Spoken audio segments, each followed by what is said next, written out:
Next up, we have, would you believe it? We actually have the Creative Commons with the wonderful Monica Granados, who's going to be here talking to us a little bit about what Creative Commons does, what it actually looks like to be at Creative Commons. I'm wearing the hoodie so that you know I'm legit.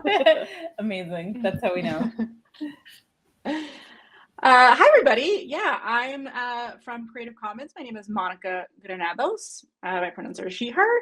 I live in Ottawa, but Creative Commons is a distributed organization. So we have folks in the Netherlands, we have folks in the United States and in Canada.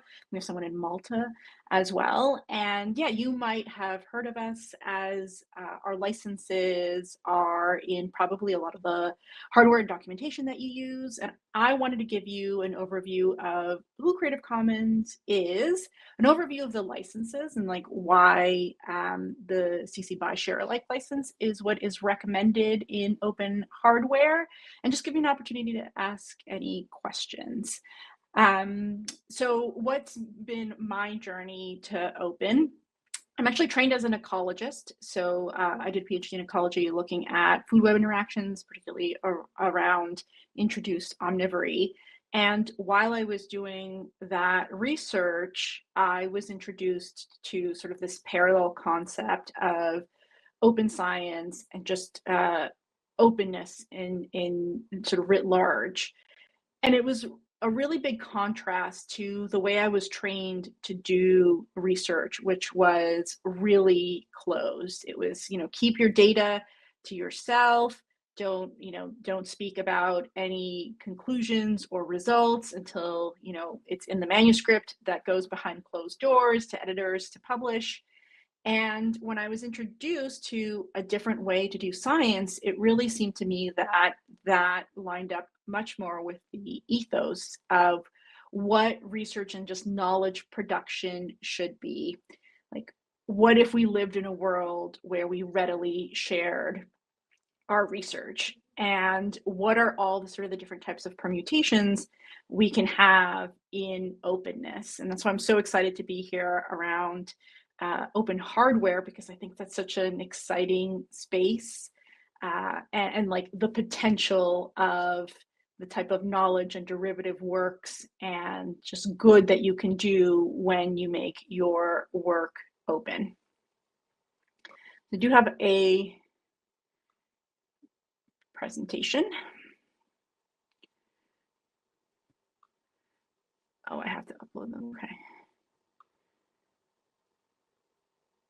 There we go.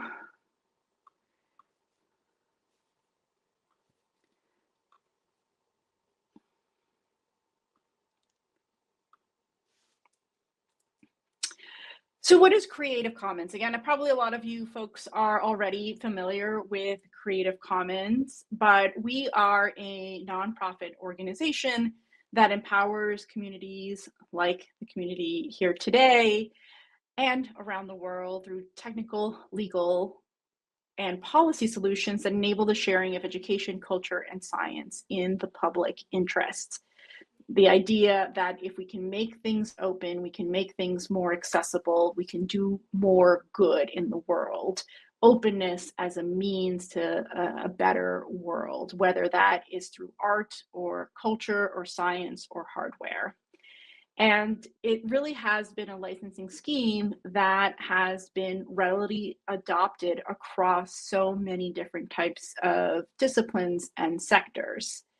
Probably an example that I give in many of my talks, but you'd be most familiar with is, of course, the Arduino, the sort of microcomputer where all the documentation and like CAD files associated with Arduino are licensed with a CC license. It's because it is recognizable, it's a bit of a community standard, but it's not just on sort of physical media. This is a picture of the girl with the pearl earring from Wikipedia. Everything on Wikipedia is CC licensed. It's either CC BY or CC BY SA. We'll talk about sort of the differences between those two on the next slide. But by making something like Wikipedia openly licensed, it takes it beyond just being physically accessible. So anyone who has access to a computer can read the content that is on Wikipedia. That's that physical access. But the licenses that are on top of Wikipedia allow folks to take that material and mobilize that, because the licenses give you explicit permission to remix, reuse, share, transform the content on Wikipedia.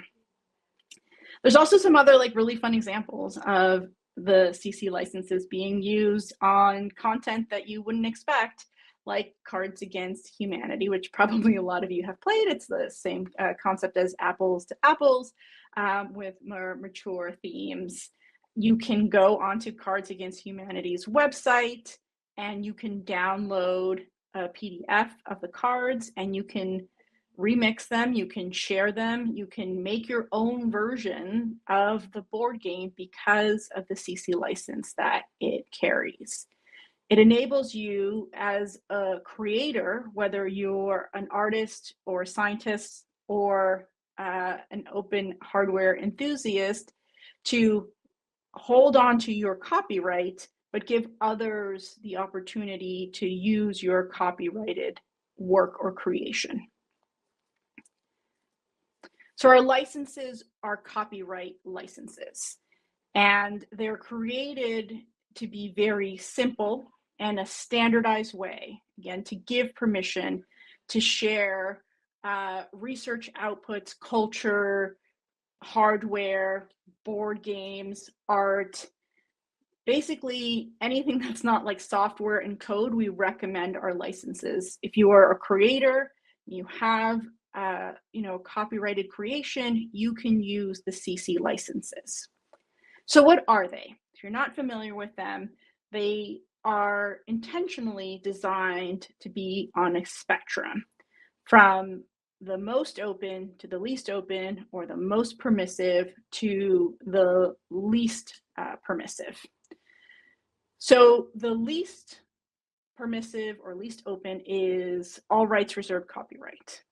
So very generally, when you create something as the copyright holder, the default is something is all rights reserved copyright.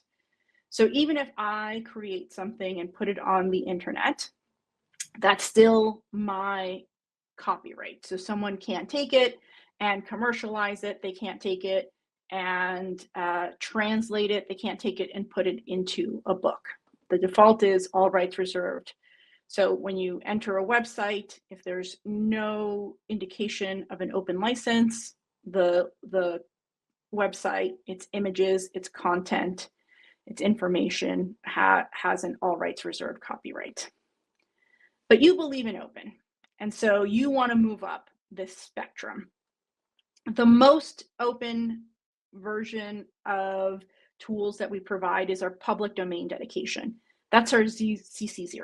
So it's not a license, it's a public domain dedication. With a CC license, you're basically gifting the creation to the public domain. So anyone who wants to use your creation, your output, can remix it, they can share it, so they could put it on their website, and they could commercialize it. They also don't necessarily have to give you attribution. When we teach about this public domain dedication, we, for provenance reasons, do recommend that you give an attribution, but the public domain dedication does not require it. The CC BY license takes the attribution component and allows users of your content to remix it, to commercialize it, to share it, but requires attribution. So if I enter a website that has a CC BY license on it, I can take the images that are on the website, but I have to attribute it back to the original website. The license that you're probably most familiar with in open hardware is the CC BY share alike license. So that requires users to give attribution as to where the where your derivative work is coming from, and requires the same license be applied. It's effectively the analog to a copyleft, so that license continues to sort of propagate as new creations get developed from an original work. We have options to put more restrictions with the original idea to give creators the ability to share their work, but to control how they want their work to be used. And so the other conditions that we have are a non-commercial condition, so that you could attach that to a attribution condition or to the share alike condition. So if you were to create a license, to create an output, a piece of hardware, and you wanted to put a CC BY NC license, folks could they could use that and share it on their website. They could remix it, but they could not use it for commercial purposes. A CC BY NC SA license means that whatever derivative work gets made that is non-commercial has to have, again, the same license. And then our most restrictive condition is a no derivative. Really, this is just a way for others then to, for you to share your work as is. So if I were to create take a photograph of the trees outside and post it on my website, if I had a CC BY ND, both of those conditions, you could use it on your website. You'd have to give the attribution, but you couldn't make any derivatives. So if you wanted to edit out the dog in the picture, you couldn't do that and then post it on your website. You couldn't change the colors from to monochrome for your website. You couldn't make any derivatives of that original work. Your most restrictive license would also put a non-commercial component on there. So if you were a restaurant that sold googly eyes for trees, you couldn't take my picture of the trees outside and use it to market your googly eyes for trees because I put a non-commercial condition on there. We like to recommend this side of the spectrum, the most open. I think if you believe in the power of open, if you believe in what good can come from open, you want to allow the most degrees of freedom for creations, to give potential users the ability to create to create in as many dimensions as possible, including for commercial purposes, to again enable the positive impact of your original work. And there's many sort of different types of outputs that can have these licenses.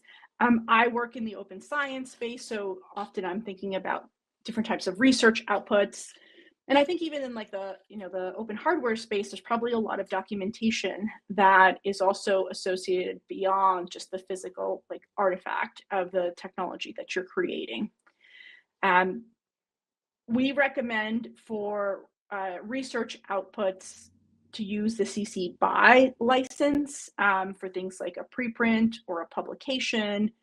That's likely what you would see if you're a researcher. You're going to see a lot of CC BY licenses added to open outputs because it allows those degrees of freedom, because it allows downstream users to do things as simple as translate the document.